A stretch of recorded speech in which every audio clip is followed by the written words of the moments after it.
Well, hello, everybody. Welcome back to our conversation. I'm Colm. I'm the youth minister here at St. Anne's Parish. And with me, as usual, good sir. I'm Father Matthew. I'm the pastor here at St. Anne's. Yeah, why don't you introduce who's in the hot seat for us? Sure, yes. We have a new person with us today. Well, new for the conversation, not so much new to the parish. This is Francis, who is our newest staff member. And why don't you tell, you started working here in October, is that right? Yes. And just so you guys know, when we hired her, we just threw her into the deep end, really. Like, I hired her, and then I went away for 2 weeks. And she did a very good job of keeping things rolling here. So why don't you, take a chance to let people know who you are, and welcome to the parish. Thank officially. you. Yes. Hi, I am Francis Vaslinos, and it's nice to be here. I'm happy to be here, actually. I really like the parish, and I am very grateful that I get to, work here. Sorry, I'm really nervous right now. But I am a teacher and here in Saskatoon in the Catholic division, and I am currently teaching Catholic studies right now with I'm at a high school with grade 9s, so that's fun. And this is the hardest thing for me. I'm so sorry. Tell us about, did you grow up in Saskatoon or? Half of my life, I guess. Okay. So I was born in the Philippines, and then my whole family moved here when I was younger, and I am the middle child. So I have an older sister, just a year older than me, and a younger brother who is, I'm 3 years older than him, and we're all here. So it's nice, and we actually have quite a lot of family members here too, so it's nice. What else? Great. And you also work part-time at St. Patrick's. So you are working 3 jobs right now, essentially. Yes. The Catholic school system, and at St. Anne's. And what do you do at St. Patrick's? St. Patrick's, I am the youth coordinator. So, but right now, since it's COVID, we haven't been doing a lot. So I am facilitating sacramental prep right now. So it's quite busy too. So So you have lots of free time on your hand, basically. It's what you're saying, Francis. 3 jobs, So you probably took up baking in COVID, maybe? Did you? Oh, did you literally? Well, kind of. I tried to grow, or I tried to, I don't know what the right term is, but I tried to make sourdough, I guess. Okay. Oh, So yeah. the starter, I actually named it Aquila, just because I found it really awesome. nice, and I think it was right after Lent or something. I don't know what I was watching then, but I really liked the name Aquila, and we all know Aquila and Priscilla, right? So, anyways, but he died a few days after, so it's so sad. Your sourdough starter died? Your starter has It didn't really happen, and I was like, this is too much work, so I'm just gonna stick to cupcakes maybe, or cakes or desserts. So but maybe if I had more time, I would probably try it again. So there you go. Great. That's awesome. Lovely to have you. Thanks for being with us here, both in the parish and also here for the conversation. Yeah, and it's been a joy having you here, and we literally did throw you into the deep end. It was like the fall, everything's changing. And I was like, you'll be fine. You'll figure it out. We believe in you. But I have to test that. I have to up my staff affirmation and gifts, because Francis kind of, I think, won Christmas. Not that we have any predetermined thing, but you made us all these beautiful little what do you call personalized mugs that now we all use for staff coffee. And I was like, man, I wish I knew how to do that kind of stuff. But no, it's been you brought a lot of joy and faithfulness. I can see just your love for Christ, and so it's been great to have you part of the team. Yeah, great. So maybe now we'll jump into the homily, and we're recording this just so everybody knows it's the Tuesday before Ash Wednesday. So we know Lent is coming very soon. Probably, but at the end we may talk a little bit about what we're going to try to do for Lent, as much as we've decided or not at this point. It's not quite Lent yet. I'm usually a last-minute Lent decider myself. But. Yeah, I want to say I'm totally not a last-minute person, but that's pretty accurate. Yeah. It's Tuesday. We should have had. Well, we can't kind of eat on camera with people, but did anyone have pancakes yet today? I guess it's Fat Tuesday, I guess, since we're recording this. But I'll have to do that when I get home, I guess. There you go. Yeah. So, but to get to the homily then, but last week the gospel was about the man with leprosy who comes to Jesus. And what I love about this particular story is the words that this man says when he comes to Jesus. He says to Jesus, "If you choose, you can make me clean." Mhm. And there's so many healing encounters in the Gospels. This is the only one I can think of where someone approaches Jesus in that way. So sometimes they say, help me, or have mercy on me, or Jesus just knows what they need and heals them, or they ask for help in different ways. But the if you choose, you can make me clean. There's always a line I found really kind of haunting in a way. And then I was struck too, preparing this homily, of first, like what leprosy is like, and first, how bold it is for this man even to approach Jesus as a man with leprosy. Should not be going up to a group of healthy people at all in any way. So there's a lot of boldness there as how he comes to Jesus. And then at the same time, so much humility with which he approaches Jesus. And so that's really what I was reflecting on in the homily, just in my own life the last week or so as well. But what it means to come to God boldly, and what it means to come to God humbly. And we know, like, this guy does show us that, like, they both go together. But I think in my own life, in our own faith lives, sometimes we're better at one than the other, or more comfortable in one than the other. So I thought if we could just share a little bit about kind of how that's worked in our own faith lives. So first, maybe like what has it meant to you to come to God boldly? And have there moments when you felt you've been better or weaker on that? What would you want to share on that? Francis looks to Colm to lead the way. I will be bold and start. I guess I was saying right before we recorded, I like to think I'm bold about Jesus, but then when I pause to kind of think about it for a sec, is I think I'm bold to proclaim about Jesus, but I'm less bold going to Jesus to ask for things, to petition, right? Or to say like, Lord, I need you. And I think that song from Matt Maher has really spoken to my heart, is like, it's helped me to literally do that, right? It's, Lord, I need you. And I think I come from a family and a background where it very much is a service-orientated kind of culture, right? And you serve and you put a smile on your face, but it can also struggle with false humility sometimes too. And so sometimes it seems, sometimes it was almost packaged that being bold is almost on the edge of prideful. So it was almost suppressed. So it was very much, that's more been a muscle I've had to develop, I think, over time. It's not something that's natural for me to do. Yeah. It's my first reactions. How about you, Francis? Yeah. And maybe need to mic a little higher, just want to make sure that people can. So being bold, I guess, like I kind of shared earlier, it's well, they both come together for me.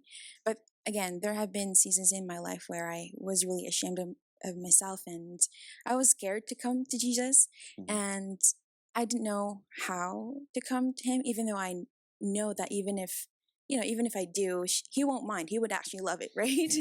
and so I learned how to kind of be bold, and then eventually when I I guess kind of developed a deeper relationship with him, there have been times when it was hard for me to just let it all go. Like it was easier for me to come to Jesus, but it was harder for me to just say, Lord, may your will be done. It was harder. And so I think, the fact that I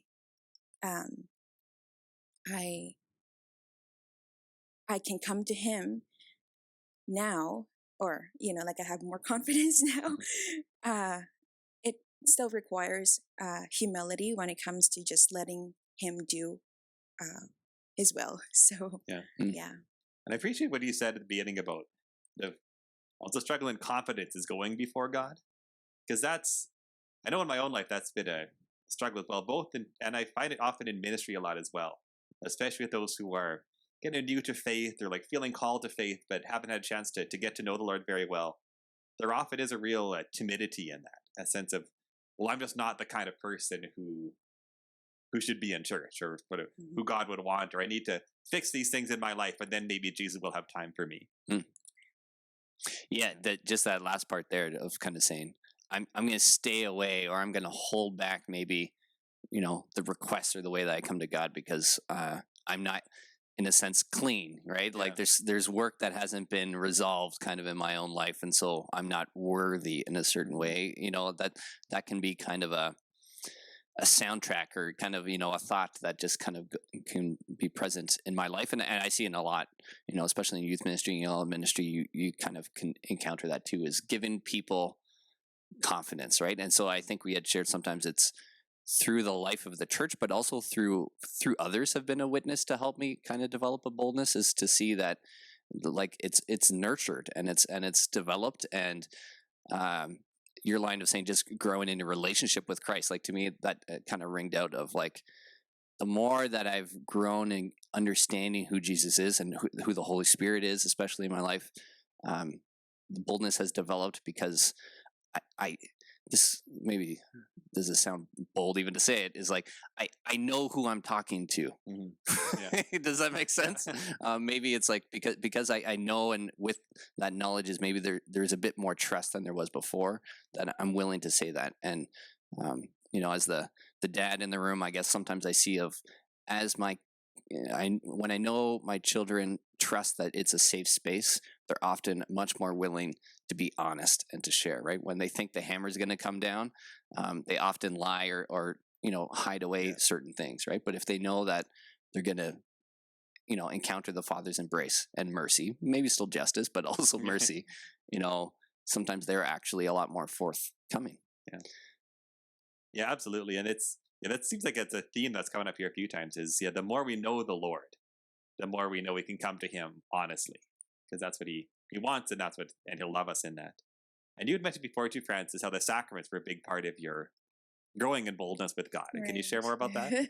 Yeah, so especially I think this happened, COVID, I guess one of the good things that happened during the pandemic is when everything was shut down, right? And I really appreciated the fact that I was able to, get in the Word and pray more, and build this habit of going to the sacraments, right, or receiving the sacraments. And so developing the confidence of going before God, I think really like it's been helpful for me,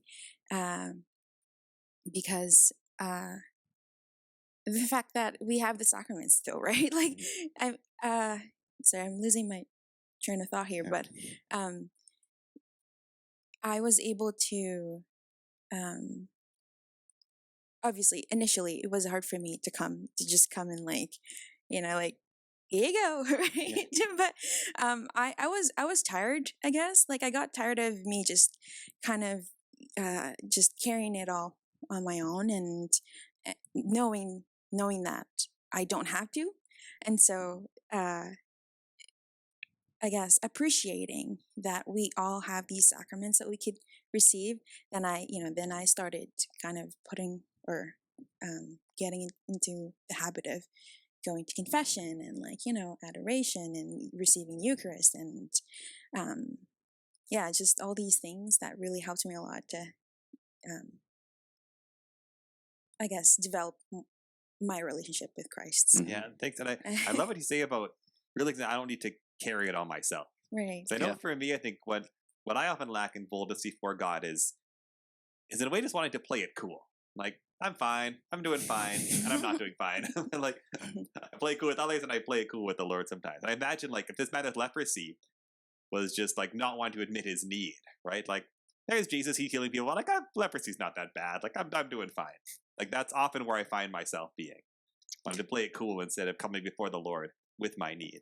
Yeah, and of course he calls us. I was just thinking, it's like leprosy is pretty bad, but it's almost like in a certain sense, the challenge for us, and myself, is my needs aren't maybe as obvious. Mm-hmm. Do you know what I mean?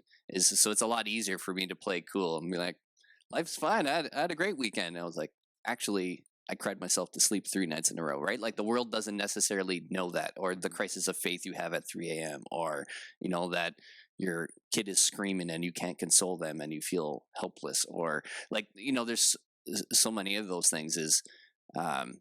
It takes a lot of courage and vulnerability and I think that's the humility part, is just to come to the Lord and just let it go, just surrender it, just put it down. And that's often a lot of the breakthroughs I've encountered in myself, and a lot of the ministry I've done in youth ministry is when you can convince or give the confidence or the boldness into the young people to say like you don't have to play it cool. You know, like you're broken and there's the healer, right? And like, and you're beautiful, and he just wants you to give it up. And you can see the moments when they give it up, you know, when they surrender. And often we see it a lot in today's kind of culture, youth ministry, a lot in adoration, or you see at Source. And I just love that we have the opportunity, even in our parish, even during the pandemic, you know, that we've still been able as much as possible, you know, to give people the opportunities to encounter the Lord. And eventually, you know, over time, right, you build it up that some people are going to let it down at confession, or they're going to, you know, let down their burdens maybe, you know, at communion, or it's going to be at Source. You know, it's not necessarily rocket science, right, to find these opportunities, but if we just continue to provide, to come straight to the Lord, eventually he's gonna break through, you know. Yeah. So then that moves us to the idea of going to God with humility. And I think a big theme that came out for me, at least in the homily, is what it means to go to God with humility. It's kind of, as Francis, as you said earlier, to trust in His will, because that too I find is a thing to grow in relationship with God as well. So it's one thing to go to God and say like, this is what I need, this is what's going on. But sometimes I guess the danger we take that too far, and then I think, well, but God's not answering now. I'm telling Him what I need, and He's not giving me what I need. And there can be a frustration in that. So along with this boldness, to also have the humility, which I guess I really put under the rubric of trust. I'm like, I'm going to tell God what I need, and I'm going to know that He knows better and He desires better. Even as I come to Him as directly as I can, to be open to what He has for me as well. So in terms of your own faith lives, just if you're willing to share, so what are some ways that you've grown in that, or needed to grow in that, or what has that meant for you in your life or your ministry? I've really loved the prayer of the Divine Mercy Chaplet, and especially the line, "This is Jesus, I trust in you."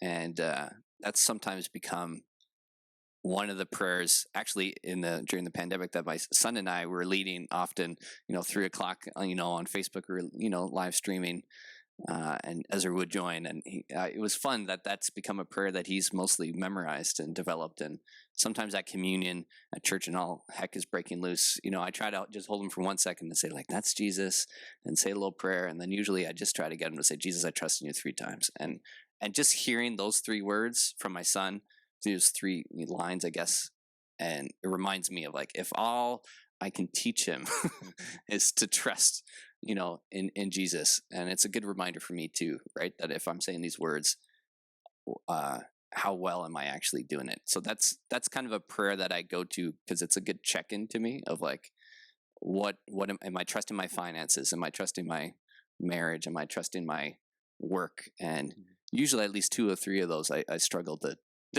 surrender, but that's kind of my little check-in tool. I don't know if you have a prayer or a tool that helps. Well, I wanted it to be, one of the prayers that I actually memorize, but I haven't, because it's quite long, and it's the Litany of Humility. Oh, yeah, that's good. But the thing is, again, it's quite long, right?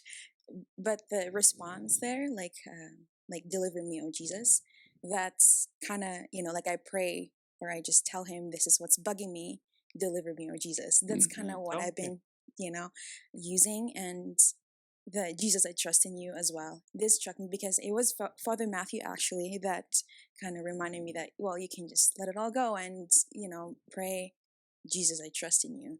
And then I, at first I thought that's really like a short prayer and easy to say, right? But, like, it's not easy to actually mean it, that I trust in you, Lord. And it took me some practice to actually, kind of appreciate those words and actually mean it. So yeah.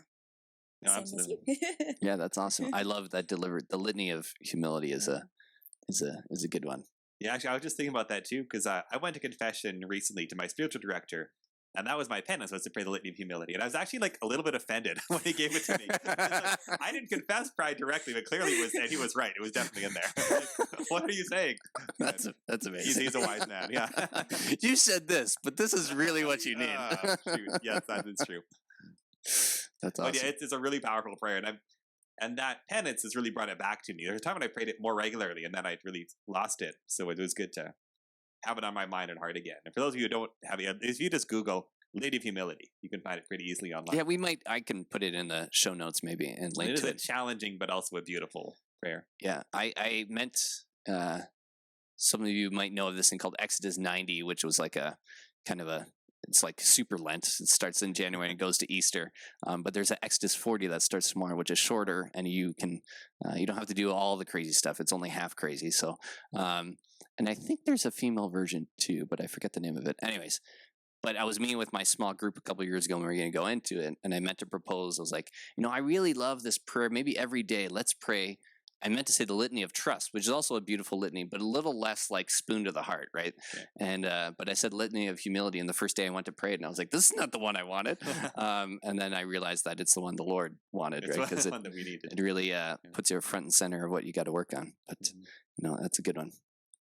Yeah, and so part of too what I had to say about humility too that I thought a good reminder to myself is a sense that when I do go to God, like we offer Him our needs, but also the thought that my prayers don't compel God to do anything. And again, the way that this man comes to Jesus and says, if you choose, you can make me clean. And I love that language because it just puts himself in the hands of God.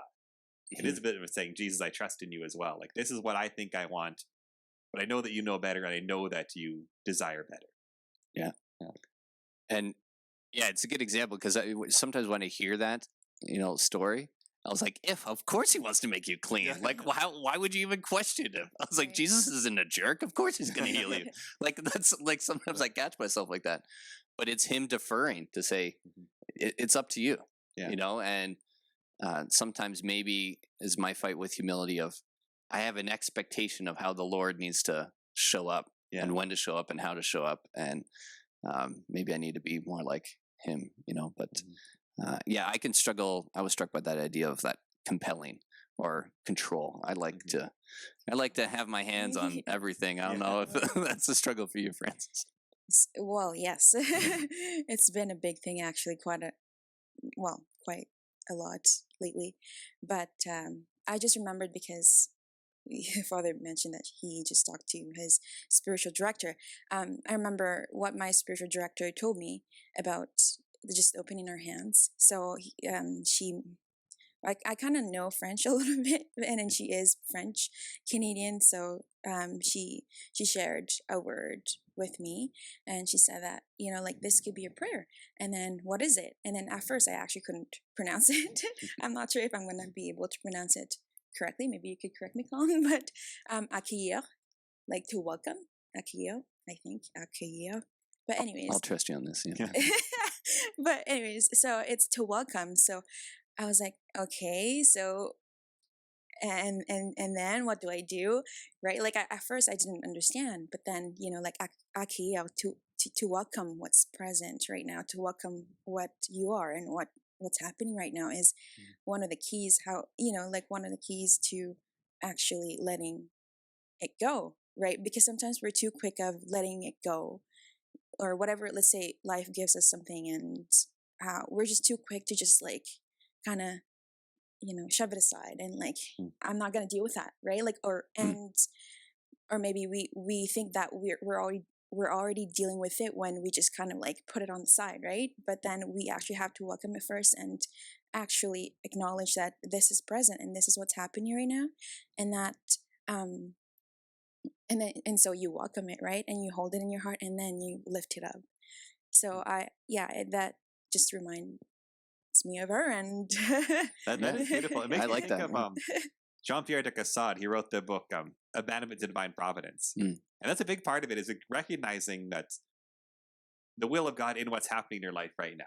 And there is I like that sense of welcoming it as it comes. Yeah. Right. Yeah, no, I really like that. And the idea of, I was reading some other book, not of religious, but talking about this idea of self-awareness.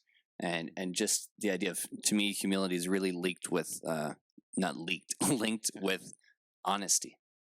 Is are we being honest of like, oh, I'm cool or I'm not cool, of really how are we at? And that's been a thing I think in the pandemic that our family has taken as a gift, of being honest with the state of our family and our children relationships, of just doing little daily or weekly check-ins of how are we actually doing. And some weeks the answer's fine, and some weeks it's not so fine. Yeah. But the fact of just trying to do that practice, I think, has helped. I like that, because in the middle of the shutdown, we were doing that as a staff. We would meet quite regularly online, and they would always start by sharing, how are we doing? But we had kind of let that fall by the wayside. And there's one of our staff members asked me, like, can we do that again? Oh yeah, we shouldn't have stopped. So I was glad to have got that. That reminder is important. Yeah, and it was interesting. It was not out of any like ill will or something. The staff was like, we no longer care how everyone was doing. But I think it's like we just got busy with being busy, and to say, take those extra couple minutes, and I think it was good. Yeah, it's a good little practice. So then maybe to do a bit of a cut here, as we're coming up to Ash Wednesday tomorrow as we do this recording. So I thought we would talk a little bit, as much as we're comfortable here, about what we're thinking of getting up for Lent, or how we're preparing for that. And I can start. It was my idea to talk about this. So I am going to do some fasting that I don't think I'll get into. But one thing I kind of just thought of last night as I was praying about this was one of our other staff members was talking about how he just realized he spent too much time, he said, like, being angry about COVID and the rules and we're losing and all of that. And so he said what he wants to do for Lent is he bought some saint books and just to fill his mind with stories of saints rather than getting angry about COVID. Like there's a lot of wisdom to that. So I was thinking for myself, was I have a little collection of books. I probably bought them like 5 years ago, but a bunch of books on divinization, which is part of our Catholic faith, the way of talking about how God saves us, of divinization being God making us as much like him as we're capable of being. But there's a beautiful image of how God saves. And the book's been sitting on my shelf for 5 years and not moved. So that's my Lenten challenge to myself, is instead of getting mad about COVID, to get through these divinization books and to reflect on that as I go through Lent. Yeah. Lenten pandemic project. I'm a notoriously last minute person, so I'm bouncing around a few things. Yeah, I got to do, get back to a few of my lapsed practices of some fasting. So I think I'm going to bring that back and do some health stuff, not so much to like be healthier, but I just know just to really to focus on discipline, because I know that when I'm disciplined with my body in terms of food and exercise, that often directly goes to my discipline in prayer. And that is kind of the way I really start. And I think that the desire why I'm going to focus on that a little bit has been when my energy is down, it's a direct correlation to the degree that I love my children. So and that's more the issue, and to work back and said, God's giving me these children and I don't want to blow it, a year or two and say I was grumpy because of this. And so to kind of readjust and put first things first there. And the other one, it sounds like a silly thing, but you mentioned books, is I've been reading through the Chronicles of Narnia with my daughter, and we were on a good path, and then we derailed, and we picked it up again in the pandemic, and then it derailed again. And she really wants to get on to the next series of books starting in her birthday in April, which is right after Easter. Okay. And so I got to wrap up Narnia with her, and that's just quality time and just connecting. And it's a little bit of adjusting inputs to kind of connect with what you were talking about, is spending some time more offline. So time with my kids and reading and that. And the other one that I'm just in is more putting a consistent prayer time. I've been going more into the Word during COVID, but it's bouncing all around my day. And so I think in Lent I'm going to really try to focus on having a kind of, I won't say a holy hour, it might be 30, 40 minutes. I got a 1-year-old, you got to be realistic, but trying to carve out a beginning hour to my day. So we're going to see how that goes. That's great. But I'm feeling called to that. We'll see how it goes. I'll report back. Cool. Yeah, I'm pretty similar to what you said, I guess.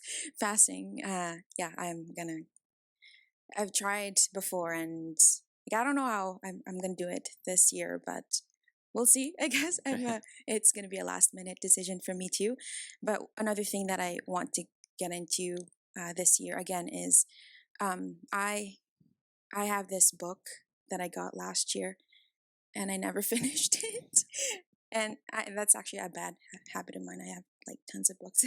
I always start them and then I never finish just because of, like time, right? And I guess how I manage my time. So that's one of the things too, because I want to be disciplined. But anyways, it's No Greater Love. You've probably heard it too. Like it's by I don't know, who's it by? Edward Street. Dr. Edward Oh Street. yeah. Oh, yeah, okay. Ascension. yeah. Yeah. So I actually got it last year with like everything, like the whole set. But I was just kind of doing like reading it, right, and like making notes and whatnot. And I never finished. But like it's really good because like I don't know, I just really felt it. Like I was hurt. I was hurt by the things that they did to Jesus, and I was so into it, and so I would like to do that again and maybe like start over and kind of get into that and set a time for prayer too, because since I'm working 3 jobs and kind of juggling everything, I would like to have an actual time for prayer, not just kind of again what you said, bouncing right around your day. So Yeah. Well, yeah, I don't think we're alone in that struggle, but it's a good Absolutely. desire. The other fun thing, I guess it's a parish thing, but a thing I'll be kind of help leading is I think myself and hopefully we'll try to round up some young people is to help lead the Stations of the Cross in Fridays during Lent, and we'll probably do that online style, kind of similar to what we did last year. So probably 3:00 on Fridays, and then working on some ideas to try to celebrate on Good Friday, depending what COVID allows us to do. So I'm just excited to get back a little bit into some of just the prayers and the traditions, and praying that as a family. I know it's technically after Lent, but we might bring it back beforehand. Is doing that. We did the Divine Mercy Novena as a family, praying every day, and that was like super beautiful. And I think COVID and adjustment of school is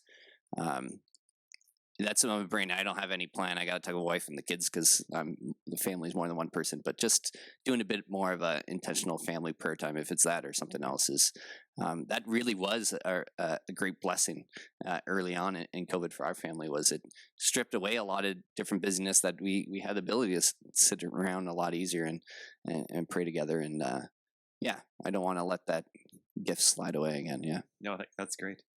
And one last thing too, as you mentioned parish stuff, I am gonna lay down a bit of an Advent or a Lenten now challenge for the parish, and that would be to make visits to the Blessed Sacrament, and especially encourage people to come on Wednesday. We have adoration from 9 a.m. to 9 p.m. But the church is open Monday to Friday, 8:30 to 4:30 or 5, and encouraging people to drop in and spend the time with our Lord here, and even if it's just 5 minutes or even less if it's a family coming together, but to drop in, it's just take that time. Mm-hmm. I'll be encouraging people to take that on this throughout Lent, because the Lord can do a lot when we just kind of give him that open that door a crack and let him do what he does. Amen. Yeah. I think that's all. Thank you, Francis, for being with us. thank It was you. wonderful Thank to have you. having me. Yeah, Yeah. great to have you sitting in the seat, and we hope that you guys have a very. I always say it's not merry Lent, Holy Lent, Holy Lent. I guess merry. It's winter outside. I'm still thinking Christmas. My Christmas lights are still up, but may you have a very blessed and holy Lent. We look forward to fasting and praying and serving alongside of you. And We look forward to fasting. no, but I do in some ways, right? It's a great opportunity to kind of just reset ourselves and put things first, and know that we're with you. And if you have any suggestions or ideas that you're doing for Lent, feel free to post or share them. Maybe you'll inspire somebody else. There's lots of time still to figure out what we're doing. And we'll see you next week, I guess. Thank you.